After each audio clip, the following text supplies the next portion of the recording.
The views, information, or opinions expressed in this episode are solely those of individuals involved and do not necessarily represent those of the University of Hawaii College of Tropical Agriculture and Human Resources, our funders, or any of the organizations affiliated with this project.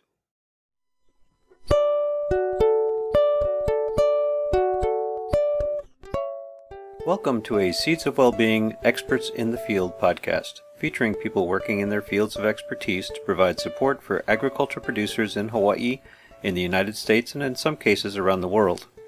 These podcasts are made possible by a grant from the University of Hawaii College of Tropical Agriculture and Human Resources, also known as CTAHR, and the Seeds of Wellbeing or SOW project, and is supported by a grant from the U.S. Department of Agriculture, National Institute of Food and Agriculture, and the Hawaii Department of Agriculture. Yeah, my name is Jay Bost. I was until last summer farm coach in Waimanalo at GoFarm site there on the CTAHR station, and I think I was with GoFarm for probably around 8 years. I think I did like 10 cohorts that came through GoFarm,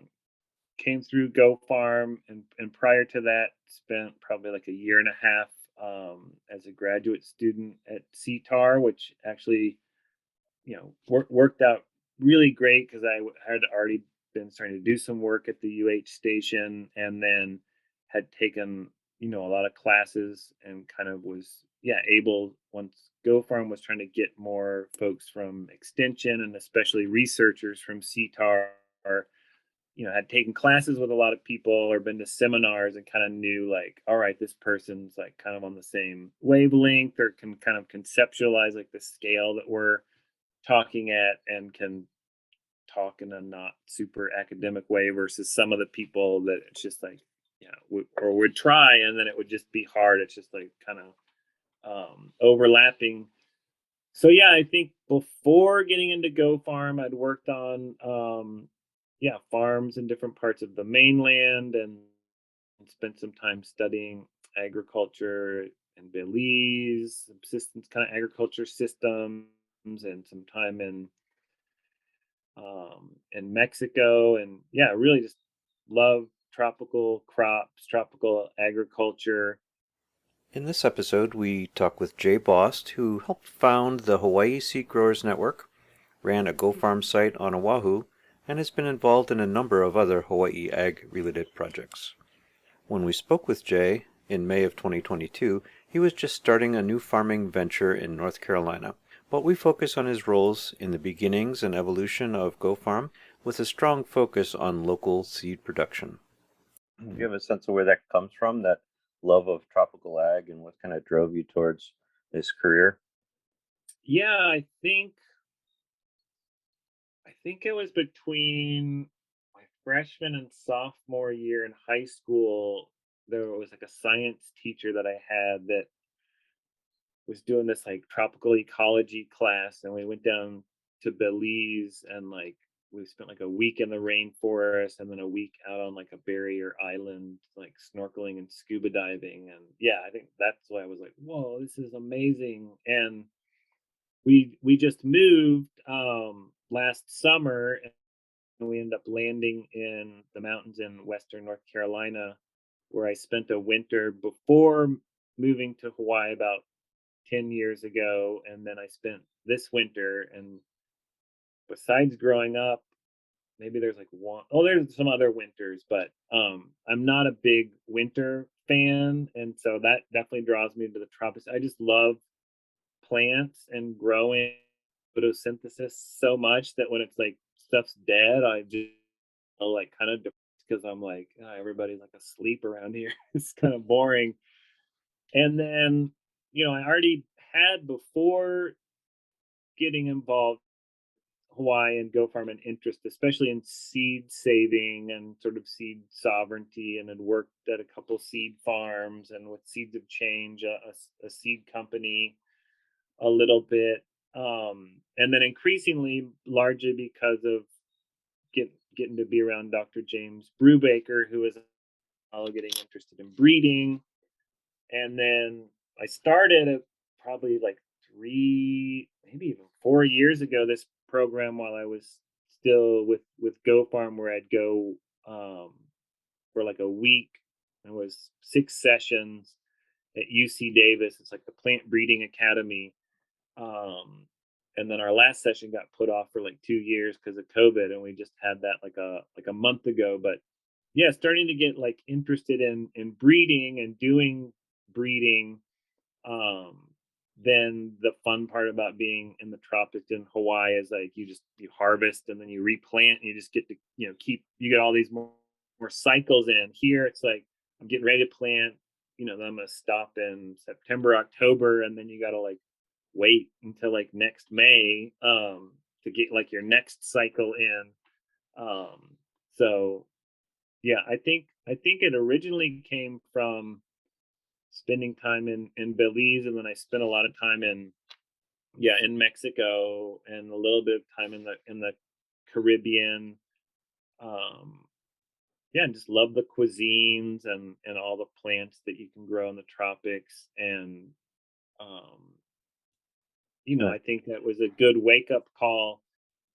Then spending as much time as I did in Hawaii growing, it's easy for people from coming outside the folks to be like, "Oh, it's so cool! You just like throw stuff in the ground and it grows." And it's like, some stuff, and also the weeds and pests and the diseases also never die. So, yeah, in some ways, it's I think a lot more difficult to farm in the tropics really than it is in the temperate zone. I mean, there's different issues, but it's not like, oh, you just stick stuff in the ground and it happens. You got no kill season. You have all the pests, Yeah, all the diseases, and it depends on yeah, elevation, right? So yeah. all about the elevation. Um, so I mean, you've done a variety of things as you just described. So let's talk about seeds for a hmm minute. You've focused on that. It seems like that's been a big part of what you've been wanting to work on. So Yeah, so I think I had just been for a long time interested in, basically the genetic diversity of crops, both within crops. So like how many different types of tomatoes are there, and then diversity like among crops. And I think really, I mean, part of it is just being interested and fascinated by just getting to see and eat and grow like the subtle diversity and differences between different, both within varieties within crops and then among crops. And then also, undergrad studied agroecology and just kind of, learning about how important it is in terms of pest disease management and nutrients to a certain extent. Yeah, having diversity in the field. If you've got like one field that's all the same species, and then especially if it's all the same species and it's all the same variety, it's much less resilient system than it have a lot more diversity. And then there was a book I read in college that was called Shattering, by this guy Pat Mooney and Carrie Fowler, and then Carrie Fowler went on to become like the director of the Global Crop Diversity Trust, and that he was kind of like the main visionary behind the like Svalbard seed bank. And basically just this whole idea that like humans all over the world have like been creating and stewarding all this like genetic diversity of crops that was being, some of it being lost. And so that was my kind of original like entree into seed, was really more about like seed preservation and seed saving. And then like once I got involved, I'm like, oh, this is cool, like you can take this heirloom thing and this old heirloom and cross them together, and like, yeah, it's not this old thing anymore and it's not this old anything anymore, but it's still got some of the genes from both of them, and then make something new that hopefully does better where you are. Or is, as a farmer, from like an economic, especially in Hawaii, I feel knit kind of a niche perspective. If you can go to a chef like, hey, I've got this like crazy whatever colored tomato or roselle that nobody else has, it can kind of give you, yeah, like a niche until people figure out, you're growing and try to get seeds from it. And so I had, come to Hawaii with that interest. First started out at CTAHR, ended up spending some time in Richard Manhart's lab, who's the is, a, is I think he might have officially retired, but he's a papaya breeder. Um, and Gabe Sachter Smith was in his lab as well, and he's the guy commonly known around as Banana Gabe, who has a great business, I think now called Hawaii Banana Source. That's really worth checking out on Instagram. He's that has like an amazing collection of bananas and is doing banana breeding. And he was kind of tapped into like the organic breeding scene, and told me about this program called the Student Organic Seed Symposium. That was this thing that kind of happens every year where graduate students that are involved, studying breeding and are interested in breeding for organic systems go to. So went to that a times with him, and yeah, that just got me really, yeah, interested in breeding, and kind of excited about being, more dynamic than just saving what's old, like using what's old, but like continuing to adapt it. Like farmers long ago didn't just like sit on stuff, like they were constantly um changing things. And then I probably from Gabe, or heard about folks like Glenn Teves and Nancy Redfeather. And at that point had this kind of program running through the Kohala Center that was called the Hawaii Public Seed Initiative. And that had this big conference, and it's cool. You can like go onto the Kohala Center's website, and they've got like recordings. I think that was like at least, well, I don't know, that must have been like 10 or something years ago now. But they had a bunch of folks out from Seed Alliance, and then there were a bunch of folks from CTAR, like Ted Radovich and Glenn Teves and Hector Valenzuela, just kind of like wrestling with like what is the seed in Hawaii? Like, where do growers get their seeds? What's unique about the needs that growers have in Hawaii? Um, and the UH Seed Lab is like this amazing um, asset, but it's kind of like frozen in time. Like there was like this um, this older kind of cadre of breeders at UH when there was just public money in that. And so they bred all these great varieties that the UH Seed Lab continues to sell. But then as those breeders retired and weren't replaced, then there weren't new varieties coming on, and some of those old varieties are still super relevant. But then as new diseases have come in, or yeah, viruses in particular, like with tomato yellow leaf curl, at least on Oahu, like we can't grow anything. It's like you're just setting yourself up for failure to not have genetic resistance to that virus which exists. Um, so yeah, there were all these folks kind of meeting, teaching like community workshops about seed saving. The model was like train the trainers. So like a couple people from each island came over, and we all kind of met over at Amy Greenwell, and it was kind of like everybody to meet. And there was like a couple days of like just kind of intensive training on like the how to's of seed saving. And especially in Hawaii there's issues uh, with how to dry stuff down and store it, with dealing with humidity so you're not having stuff mold.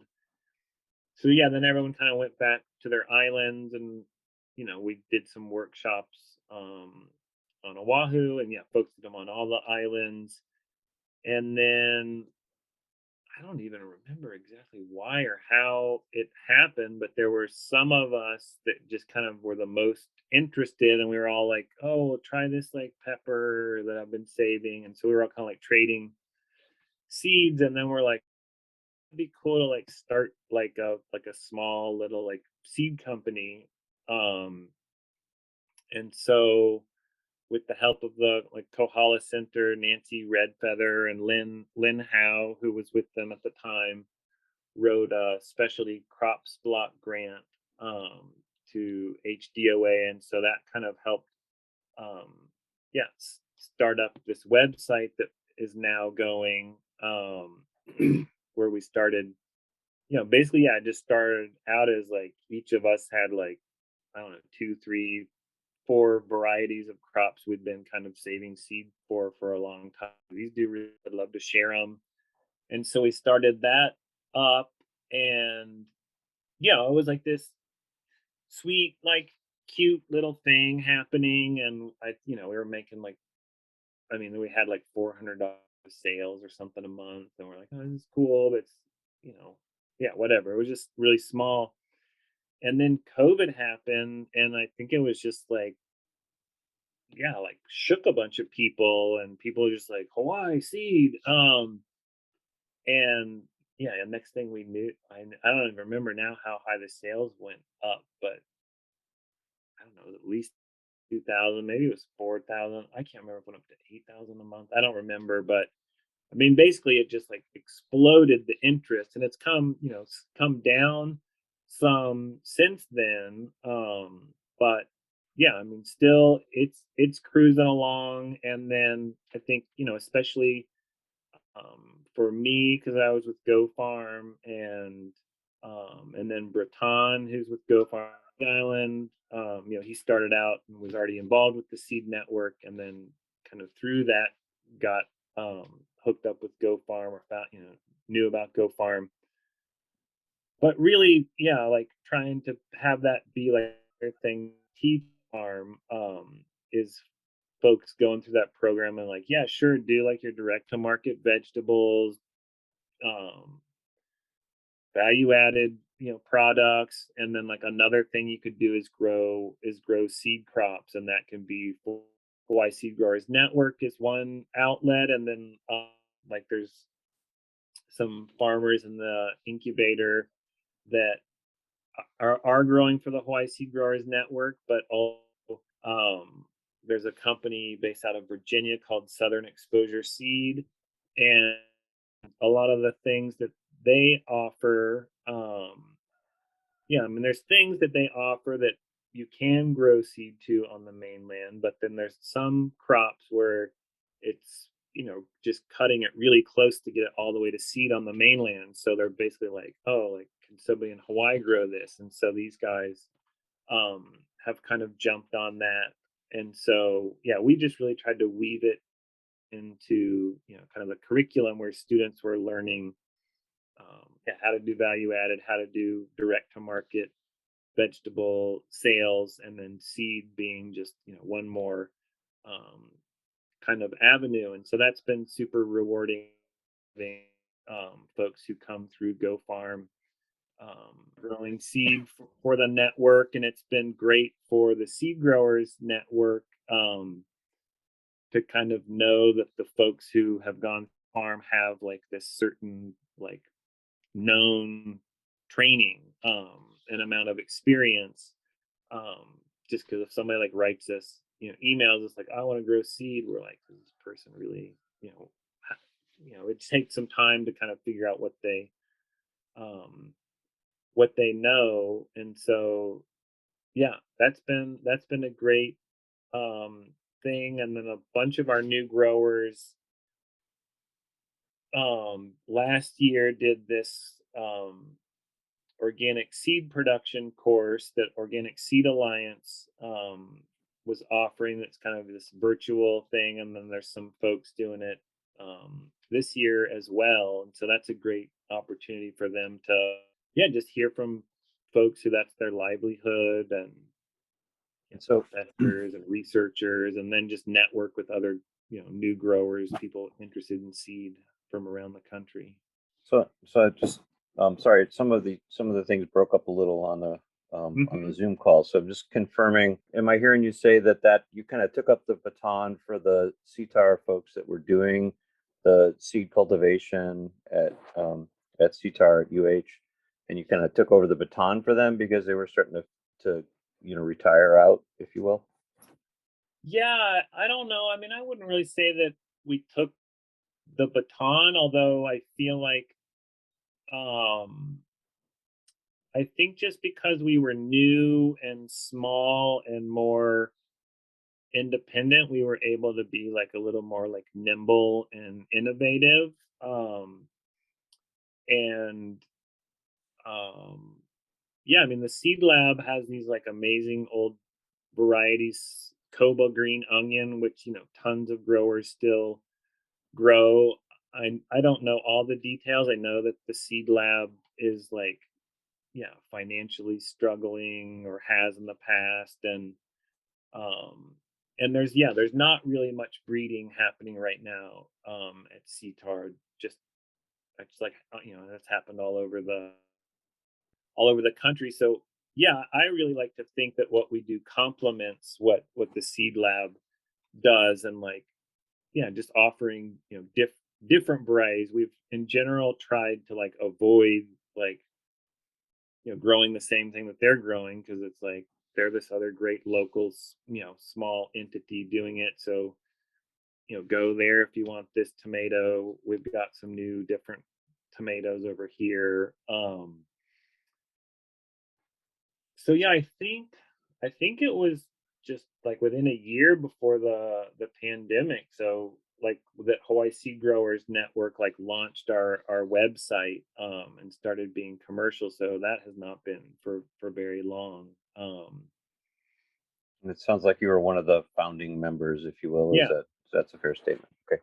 yeah, Okay, great. That's helpful. I know you've talked actually seeds. It's an interesting thing because I think according to the reports, seeds is the number one ag industry in the right. islands. Is that Yep, right? yep, Although it's probably not due to you guys.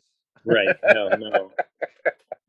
But yeah, so it's certainly No, a but I mean I think that's, one thing I always, kind of think about. And like I was mentioning, that we've had some growers grow things out for mainland small independent seed companies. There were a couple of winters where there's a guy who's a small independent breeder in Virginia would send stuff out and be like, all right, like just grow this cucumber seed for me, or can you cross this one with this one? And that's a huge part of the seed industry on Hawaii, is basically being like a winter nursery for these like big, you know, humongous seed companies on the mainland.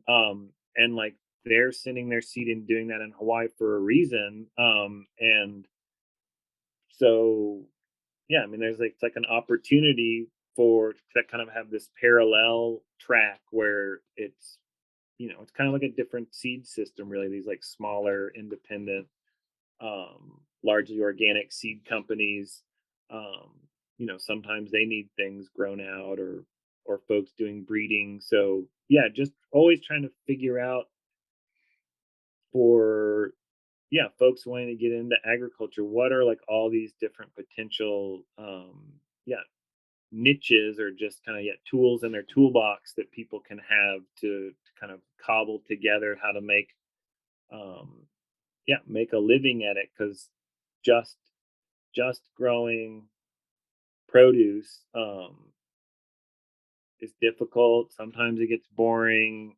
Sometimes it's hard to make a living at that, depending on how much land you've got. So yeah, just trying to give people different options. nice. Do you have connections with any of the big seed growers on the islands, or are they different worlds? Pretty much different worlds. Like our GoFarm's North Shore program is on what was Pioneer, and I think now technically Cortiva land. So I mean, there's that connection, and just knowing some of like the land managers up there. But other than that, I know I've really kind of different worlds, which in a way I feel like is kind of too bad. That they're so separate. And I think maybe it was, I don't remember if it was a recording or before, but I had was doing this course at UC Davis, the plant breeding academy, and there were a few people there that are like, one guy's at UC Davis corn breeder, one woman's at University of Illinois now, but used to be like at Monsanto, and they're another guy who was at Monsanto forever, and they're like, oh yeah, like Maui, Molokai, like they've spent like time in Hawaii, and to them it's just like this place to go grow corn in the winter and like kind of have a vacation while you're doing it. And I mean, yeah, I'm like, well, like, hey guys, like that's like where people also like live and like need to eat. Like, how about thinking about like the local food system? But sometimes I think that, I mean, although I get many of the objections that people and problems that people in Hawaii have with the presence of the large seed companies, they also have a lot of the land, have tons of resources, tons of peace, and knowledge. And at least on Oahu, I mean, for me, it's been this kind of hilarious thing to kind of watch happen and come to the realization of because like we have our program that's on pioneer land, and now two farms, well, really like three at this point that are kind of like in the GoFarm orbit are now leasing land from Cortiva, and like stable water supply, just like all being very, very supported and supportive. And I'm like, okay, so it's like these supposed like enemies of like local agriculture, these like private huge seed companies are actually the ones who at the end of the day are like coming through and like stepping up and um supporting new farmers. And there's some guys on from GoFarm on Kauai that are growing in some like greenhouses that weren't being used over on the west side. And then, like HDOA and KS and these other like big land owners, you know, I think they try and they say that they want to like support new folks. Just there's like all this bureaucracy and slow movingness and gumming up. And yeah, I just crack up sometimes. I'm like, wow, like the most nimble and able to just really be supportive are these like big bad enemy seed companies. Nice. So that's a nice perspective to hear because, Yeah, I mean, I suppose if they're doing GMOs, that might take us the conversations in a very different direction. But yeah, it sounds like most of them are organic and sound like they're friendly to and supportive of the work that GoFarm and folks like you are yeah. I doing. mean, I think the seed companies are, some of them are doing GMO, or at least they're just maintaining. I mean, they just do what they're like. They're just like subsidiaries of them, and they're like grow this out. And sometimes maybe that corn is genetically modified, and sometimes it's sometimes it's not. It's just like an inbred line that is used to make like a non-GMO um yeah hybrid for corn. But yes, it's especially with in the case of the folks with Pioneer have just been super supportive. And yeah, in general, trying to do good land man. They did a lot of really early, innovative, kind of exploratory work on figuring out what cover crops would work well in Hawaii. Um, so yeah, I think it's everyone's detriment to like divide into camps and like more be like they're bad, and these big and the big guys are like, oh, these small guys are never gonna feed it, like people with that. And just like write each other off. I think, yeah, just yeah, just then there's no like dialogue. And there are there's definitely disagreements and tension, but there's also good potentials for collaboration too. And it brings up the fact that there's like not much agriculture really in Hawaii, and like land is being lost. And in that sense, like we're all on the same team of trying to like preserve access to ag land and keep it from getting developed, and make sure some of the water can still be used for ag and not just all go to golf courses and development. So yeah, to like self divide and get conquered, probably not the best way. It'd be nice if we could partner up and Yeah, make it better for everybody. But let's talk a little bit about GoFarm. And as a segue, I believe that there's a seed called Jay's tomatoes that is Yeah. is used You know, extensively.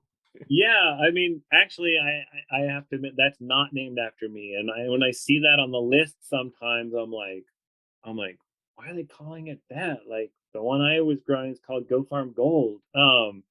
But yeah, Jay, I think is like a friend of Evan, who's a grower on Maui. So yeah, I'm not the Jay behind that tomato. But are you the Go Farm Gold guy? Yeah, I mean, really, me and like probably 7 or 8 cohorts of Go farmers. Like the way that that happened was actually pretty cool. Like I think I mentioned earlier, tomato yellow leaf curl virus, and that was pretty new when we were kind of getting going in Waimanalo, and it was prevalent, that virus in Waimanalo. And at that point, that was kind of before Go Farm had really embraced screen houses, and folks like Kunhui Wang and Jari Sugano had done a bunch of great work on, yeah, just like figuring out kind of DIY ways to do screen houses. So now and then the fruit fly pressure has seemingly increased over time in Waimanalo. So basically, everybody's trying to grow tomatoes inside screen houses at this point. So yeah, basically, at that time, the only cherry tomato I could find with tomato yellow leaf curl virus resistance was this variety Merlot that we got from High Mowing Seed, and we grew it out, and it did great. And we probably grew it for a couple years, and then yeah, one year we're like, oh, like let's save seed from it, and so we grew that out, and the next generation looked pretty much like the first generation, and we're like, oh, that's weird, supposedly this was like a hybrid. And then we saved seeds again, and then that following generation, there were some that like popped out and were like kind of orange and like more a little bit, a little bit more round shaped. And we're like, oh, that's cool. So then we started saving seed of those, and we started saving seeds of the red ones separately. And then yeah, basically every cohort would just be like, all right, like here's one of the varieties that you're going to grow, and then towards the end of the cohort would just save the seeds from the best looking plants. And then yeah, it probably went through like 7 8 generations of that, just saving the ones that um, looked the best. And I think every once in a while still there'll be like some red ones like pop out in folks, orange ones. But yeah, that's cool. Then people like go on into incubator and they can grow whatever they want, but a lot of people like, yeah, choose to keep growing that, and it's got really nice flavor. Yeah, and so to me that's like a fun example of, yeah, just trying to basically breed something new, whether it's something like that where you take a hybrid and then just let it start segregating and um saving stuff from it, or whether you like intentionally cross some two varieties and make something new. Or a lot of times it's just fun, things happen by accident where you didn't mean for two things to cross and they do. um that's hard if that's your cash crop sometimes, if things are all over the place and some are doing yielding well and some don't look great. But yeah, that was a super fun project. And then yeah, once it was doing pretty good, it was fun to then send it to other sites. And then at this point, hopefully different sites have kept it going on long enough that it's kind of drifted a little bit, and now there's like the Big Island strain and the Kauai strain and the Waimanalo strain. So yeah. I think seed growers, to qualify and be part of that program, you have to get through, is it 3 generations of seed? Is that Yeah, that's kind of like rule of thumb that we've had is, yeah, to try to be making like selections, yeah, in Hawaii for at least 3 generations, and most of the stuff is longer, but yeah, not just being like, oh, let's like buy, I don't know. I mean, sometimes there's like intellectual property issues. Like I was, for some reason, it came to my mind like Prospera basil, which is like a good basil with downy mildew resistance. Like there's some like intellectual property issues there where like we shouldn't be like saving seed of that and then selling it. But yeah, not just buying like Skyphos lettuce from Johnny's, growing it one season and then harvesting the seed and then selling it. Because part of the idea with Hawaii Seed Growers Network is that stuff's been, yeah, kind of grown long enough and selected that it's, adapted to heat, dealt with pests and diseases. So yeah, we try to, yeah, have stuff that's been around for a while and had some time to really become Hawaiian. and from what we've heard from you as well as others, is that it's kind of a critical skill set for developing breeds and maintaining breeds that are resistant to what we encounter here in Hawaii. That's so unique Yeah, compared to the rest of the United States, and yeah, then also sustainability, food security, those hmm, topics too, right? yeah, yeah. It's just so fun to see all the different varieties, and yeah, when you're in some place new or it's a, yeah, new season, it's always kind of fun. Like you don't know what's going to do the best or how things are going to do, so try them out. Nice. Can we talk a little bit about your connection with GoFarm? Was that Yeah, were you also involved at kind of the initial planning and yeah, launch of that? yeah. So I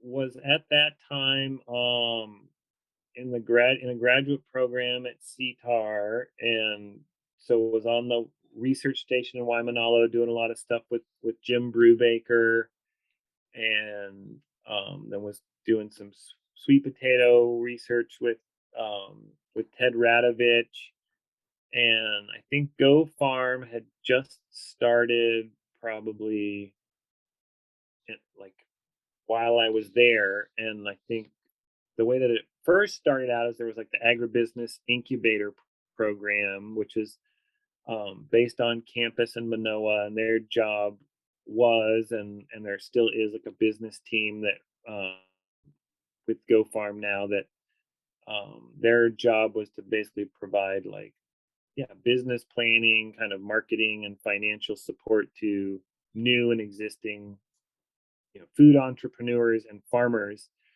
And they kept getting people calling them and saying like, oh, like, can you help us, we want to learn how to farm. And they're like, oh, we're all like bankers with clean nails, like we can't tell you how to farm.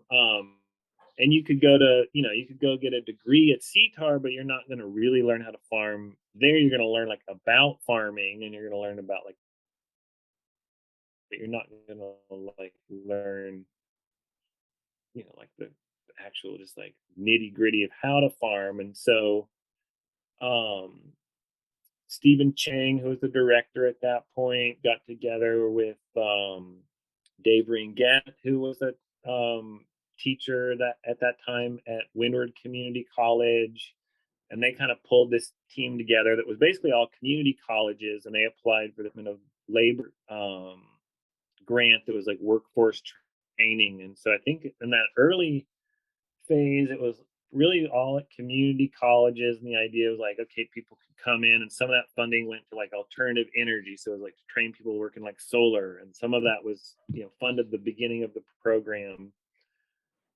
um and so yeah, I came on, and it was kind of the way that Go Farm started out. It was kind of two different phases where you do like ag school, which would be like 4 months, and then the people that were kind of like the most interested to kind of go on and scale up a little bit would then do ag pro. So at that time, like ag school was in at Windward Community College, and then ag pro was in Waimanalo at the research station. So the like one cohort kind of getting going there, but it was just kind of like I mean, the program was so new that there wasn't really like any infrastructure, um, not a lot of equipment.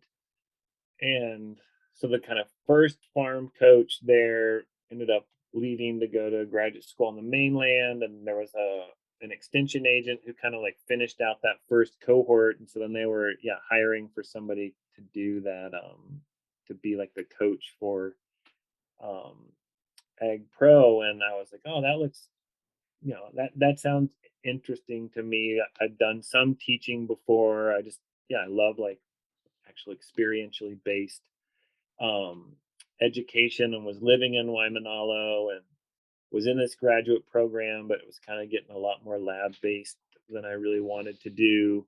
So I was like, oh, this would be a neat opportunity. And so then got that first cohort and sort of kind of started working on like developing the curriculum for that. And then kind of realized like, oh, all this stuff I thought that they'd learned maybe in the first stage doesn't seem like they got all of it. And so, yeah, I think after maybe just one cohort, the guy that was teaching that earlier stage left. And so I was like, okay, just for like a year or two, I'll do both to try to develop this like more like newest curriculum. And then all of a sudden it was like 10 cohorts later. And I think part of what was so fun about it is we were just, yeah, constantly evolving, the curriculum as, new, research. CTAHR would give us new information or extension of new info, or yeah, I mean, I was definitely guilty of like, yeah, coming from probably a more academic.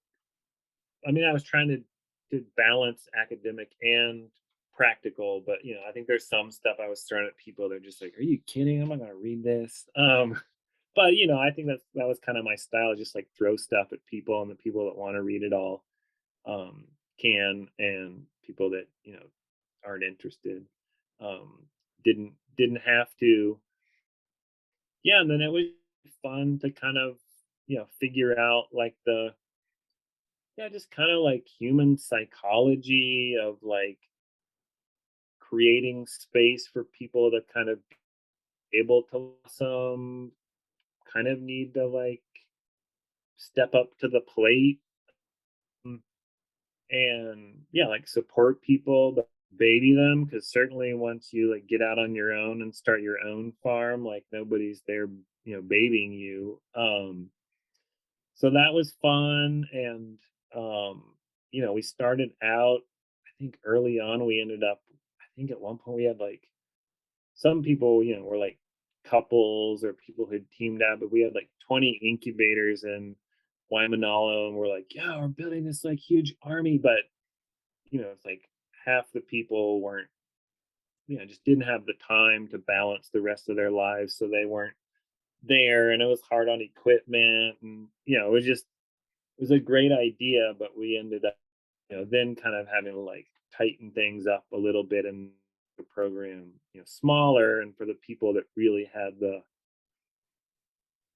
time and the motivation to like really take advantage of the opportunity that they were giving. And I think one thing I always kind of wrestled with, I think we all wrestled with at GoFarm, was uh,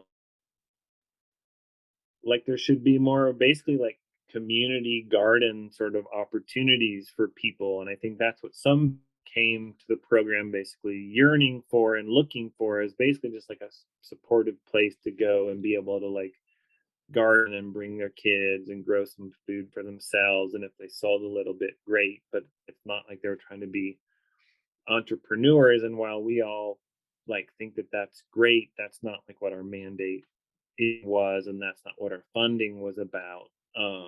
So yeah, and to really make it so it was the people that are serious and trying to make a living at it, like aren't getting slowed down by people breaking equipment who aren't serious. And is that how the And it was never really, master yeah, the garden Master Gardener is program, I think, is there to serve that purpose. And I feel like, yeah, even trying to create some kind of hybrid between Go Farm and the Master Gardeners would be good. So Yeah. imagine one of the toughest parts of that job for you or anyone that's trying to start a new cohort is you have a bunch of people show up Yeah. that say they're going to be interested, but how do you vet them, right? How do you Yeah. weed out, if I'll use another pun, how do you weed Yeah. out Yeah. the Yeah. ones that shouldn't be Yeah. there? So what's that process like? I mean, how do you decide who's going to make it and who's not, or who to choose and who not to? Yeah. Yeah, I mean, I was just talking with Rachel, who was like my successor in Waimanalo, about, you go through ag exposure, that kind of first um that first um and it's kind of morphed over the years, but yeah, these kind of first 4 weekends, work days.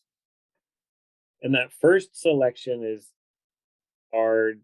Um and when the program was young, it was kind of like, it was so young, we're just kind of like looking for warm bodies, like who's showing up, and then and especially on Oahu, and I think this is starting to happen on other islands as well. But yeah, I mean, towards the end, there was like way more demand than there was space, so we kind of got to a little more um, picky and choosy, and I think we were all kind of amazed, like, all right, like at some point we're gonna like run out of out of people that are interested. Like they all will have like found the program and gone through it, but it was like the opposite. Like people just kept coming um out of the woodwork.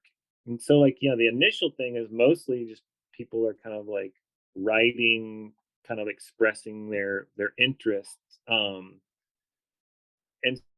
one of the main things is that interested in, like, they're wanting to like grow and sell food, not just do it for like themselves. Although again, like, we think that's great and important, that's not what our mission was. And then I mean, good news, bad news, right? It's yeah, is the word got out and folks really want to be part of it, but you yeah, then have to decide who's going to make the cut. yeah, yeah. And then I think, as the program has like evolved, the great thing now that is, I feel like it's basically created this like huge support network, um like in social network. So I think, if it's not like a shoe in, but it's like, if you come and it's like you heard about from somebody that went through the program and they did really well, and they kind of vouch for you, that's great. And then it's great for people to be going through the program and then be able to like instantly tap into this like whole network of like, oh well, you're gonna go farm in this area, well that's where um like, I don't know, do you know Brett who lives near you? I think Brett ended up in Lapahoihoi.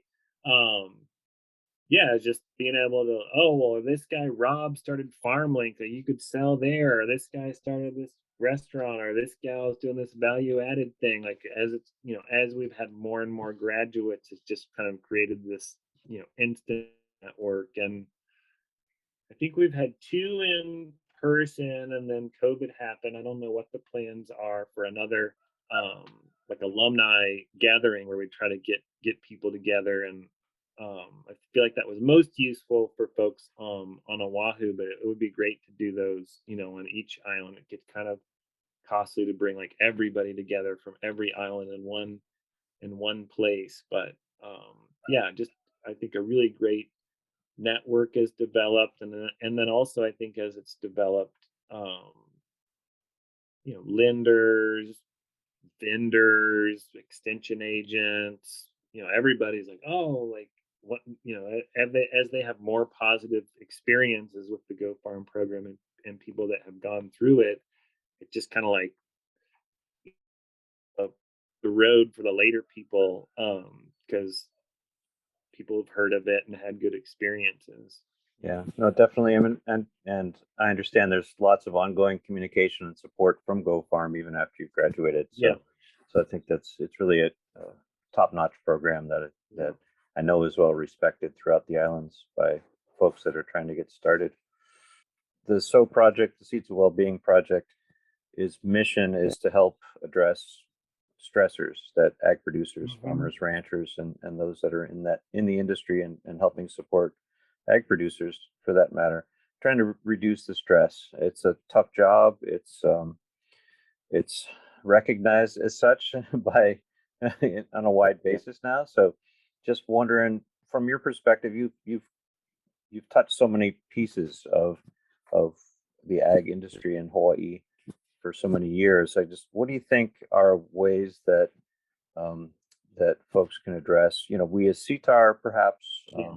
or ways in general, others can help address those stressors and help ag producers reduce their stress and be more successful. Yeah, I think one thing I have thought a lot about is, and we've talked about is, and I don't, if I don't know if CTAR is the right um institution to do this, but with collaboration of extension and GoFarm and um whether it's the state or if it's KS, but basically try to create these things kind of like post incubator post incubator farming parks. And I know that the Department of Agriculture kind of on paper has some of these ag parks. I don't know, I mean, I haven't seen them all, but my sense is they aren't functioning as well as they necessarily could. But I feel like there were places where folks could go and farm. There was hooking into there were kind of these like shared facilities for wash, packing, and storage, and then tapping into these kind of distribution network kind of things, not just FarmLink, but things like that, so that each individual farmer is not trying to like capitalize and get all this, equipment that any farm needs, but like how can some of that be pooled together, a place where there's people around all the time, so that maybe there is just sort of some de facto security and support. Sometimes farming can be really lonely if you're just like out all by yourself. So yeah, I think trying to figure out some kind of more, yeah, these kind of like ag parks, You know, not even including housing, but including housing would be even more incredible.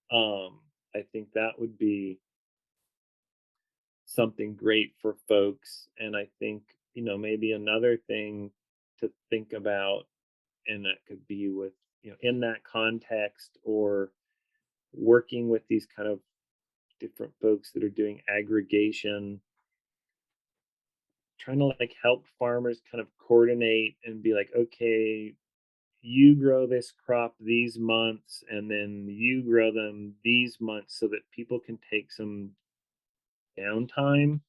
um on the one hand, Hawaii is great and that you can grow like 365 days a year, but it's trying to figure out how to help people figure out how to get, I think, some downtime would be great. I don't know if it's like HDOA or who would do this. If the state was able to figure out some kind of way or somebody to help farmers with like health insurance, I feel like would be pretty amazing. Um yeah, I think those sorts of things. And then whether it's like zoning or trying to figure out areas where we can figure out some way to have ag land well cared for and affordable for people that want to farm. Yeah, I just feel like in a lot of places it's not affordable no matter what. And then even sometimes, like on Oahu, it's like it's not affordable, and it's been like a blind eye like dump for like 10 years. And so it's like you buy this like enormously expensive amount of land, and then the first thing you do is like pull like container loads of like trash off of it. And then I don't know how, I mean, I think it's a problem everywhere, the like the security issue, and I don't know if there's any easy answers to that other than trying to figure out some balance how people can live on the land that they're farming. But I mean, there's nothing more depressing than like, you know, with finesse, like dodging bad weather, dodging the pests, getting around diseases, and when everything, and then you're like about ready to harvest it, and then somebody just comes and like steals it. It's just like, oh my god, are you kidding?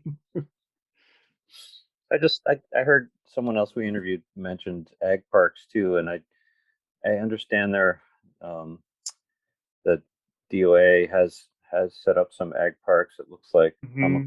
Hamakua, Yeah. Kahuku, Keholei, Hmm. etc., and Molokai. As you know, I see 8 or 10 listed, but do you Yeah. know, are there some that are? I mean, it seems like it may be able to address a number of the things you talked about. Yeah. So theoretically, if we had enough land with which would allow housing, I mean, it could even be Yeah. a tiny house, right? Yeah. If zoning were allowed for that, I know zoning's Yeah. been modified to allow some things like that in certain Yeah. circumstances. And it seems so that the farmer, the ag producer, can actually get up in the morning and with their coffee, they can Yeah. immediately go out and check Yeah. on how Yeah. things are, right? And don't Yeah. have to deal with the commute and the gas prices, right? So there's Yeah. a big enough ag park with enough land because that addresses some of the land Yeah. issues, addresses some of the Hmm. security issues. They're actually be stewarding the land in that Yeah. area for a while. So, I mean, I Yeah. feel I like mean, I think that would be the dream, and then then 20 years later, somebody comes, and if land's been like well cared for, it's like the soil, there's more organic matter, there's some infrastructure. It's like, yeah, I really understand what the disconnect is, but it kind of seems like the opposite case often ends up happening, where it's like the users aren't stewarding it, and it's like like the land gets like left in like a like a worse state than it was when it was taken on. We thank Jay for his perspective on the Hawaii seed industry, the benefits of local seed production, and for sharing some details about the beginnings and evolution of GoFarm and seed production in Hawaii. We have links in the show notes if you want to find out more about the topics discussed, and if perhaps you want to become more involved with the Hawaii Seedgrowers Network, either as a producer or consumer, to help grow and use local seeds for local needs. I think part of the benefit of having gone through GoFarm is being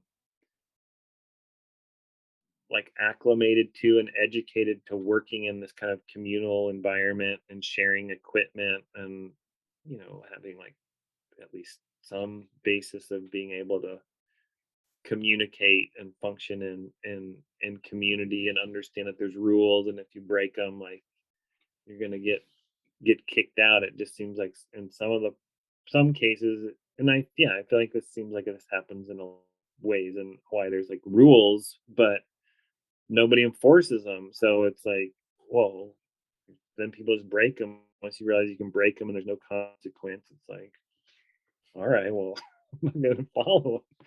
yeah, I Yeah, think maybe it's a topic for another podcast about the ag parks, and that yeah, it feels like, just from a few different conversations with folks that have been involved for a number of years in a variety of yeah, ways, that could be key if it were done in certain ways that it caused it to be supportive and allowed yeah, housing, and maybe, hey, maybe they can even provide health insurance. yeah. That'd be So, great. anyway, I've taken up a lot of your time. So I want to Yeah, it let was you a go. pleasure, and You have some look corn. You forward. have some corn to plant. I got it. Yeah. And Well, good luck with the project, and yeah, look forward to listening to you talk with other folks. The intention of this podcast series is to create a safe space for respectful and inclusive dialogue with people from across a broad and diverse spectrum involved in growing and making accessible the food we share together. A diversity of voices, perspectives, and experiences can serve to deepen mutual understanding, to spark creative problem solving, and provide insight into the complexities of our agricultural system. If you, our listeners, have experiences with Hawaii agricultural ecosystems from small, older farms to large, even including multinational agricultural industrial companies, or anywhere in between, and you would like to share your story, please contact us. We welcome your voices and perspectives.